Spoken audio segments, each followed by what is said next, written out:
Go ahead and give me your name. Okay, my maiden name or Your full name. my full name with maiden name. Uh-huh. Okay, Gisele Maryse Julienne Clapier Budge. It's beautiful. So you're going to be 90 years young this year in December. You don't look it. Well, thank you. You're welcome. I wouldn't say it if it wasn't true. So you, when you were a little girl, you were in France during the war. Yes. So how old were you when you were in the middle of it? Well, the war started when I was 6.5 years old. Uh-huh. And as I said before, I remember when my mother came to see me. My mother was single, so she had to work. And she took care of me by paying, whoever took care of me. Were you in an orphanage or a foster home? I was later on, yes. I was in foster homes for 6 times before I lived with my mother. But like I said, my mother always paid them, to take care of me. But I remember 6.5 years old when my mother came and she was crying because the war had been declared, in France. So I remember that. And then when I was 10 years old, I was sent to an orphanage. I was Protestant, so the pastor was helping my mother and just gave him the address of an orphanage that was quite a ways away from where I was. And so I was there for a year and a half, a little more. And anyways, that's when I witnessed the war, actually. I mean, the bombing. I was there, when it was English planes that we saw coming. And saw the bombs coming down and exploding. And you were how old? 10, 11? 10. I was 10 and a half when it happened.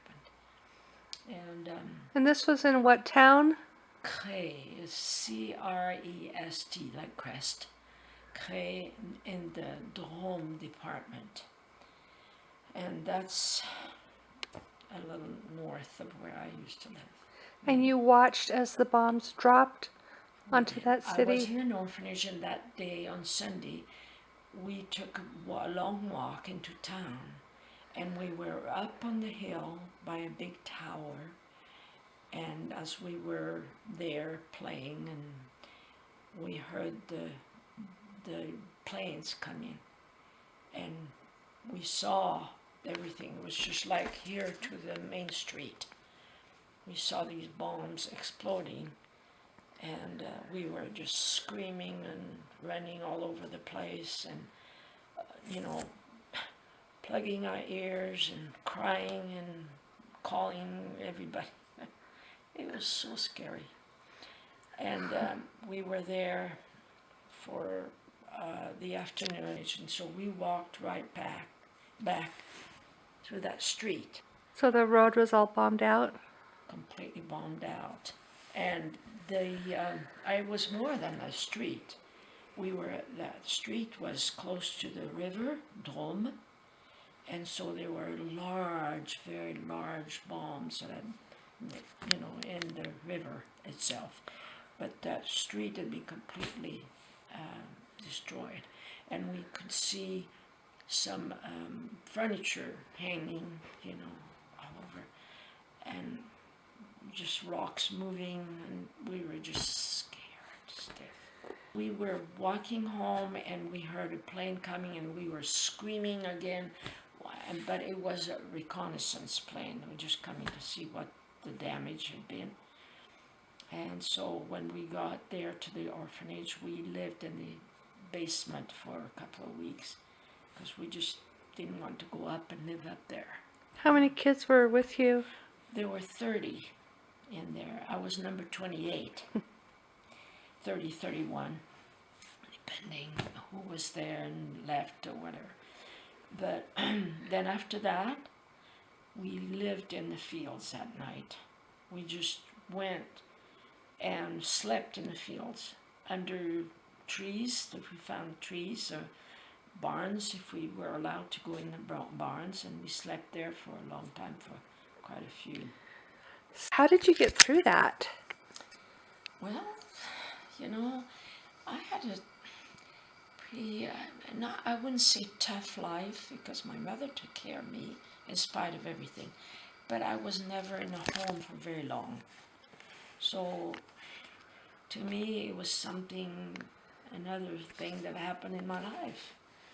You know, during the war, we didn't have food, we had to go through a lot of things. Yeah, I remember in the orphanage, I tell my grandkids and my kids often, the food that we had was just, the bread that they gave us, it was so thin that we could see through. And we had some potatoes, but they were green. They were not, you know, ripe completely. And they cooked those potatoes that we could hardly eat those things. But that year and a half I was there, a little over a year and a half, at Christmas time, we had a little piece of meat and some peas. That was a feast. Yes, we were so thankful for the Americans to come and help us and, you know, free us from the Nazis. We couldn't have done without them. So very, very, very grateful for them. Looking back, you know, there's not one day that I don't thank Heavenly Father for watching over me, giving me so many opportunities to live, to find good people, to join the church, and, you know, my goodness, I never cease. Every day, I just have a thankful heart. Did you ever feel like a higher power was watching over you? Oh yes, I know. I look back and I see, I know. That somebody or something, or watching over an me. angel. When I think of all the things that I went through, and you know, I think, okay, I'm not the only one. There's so many people out there that go through a lot, you know, also in their lives. But I can't help but think, you know, when I look back, see all these foster home I went through, and the war, and my goodness, yes, so blessed.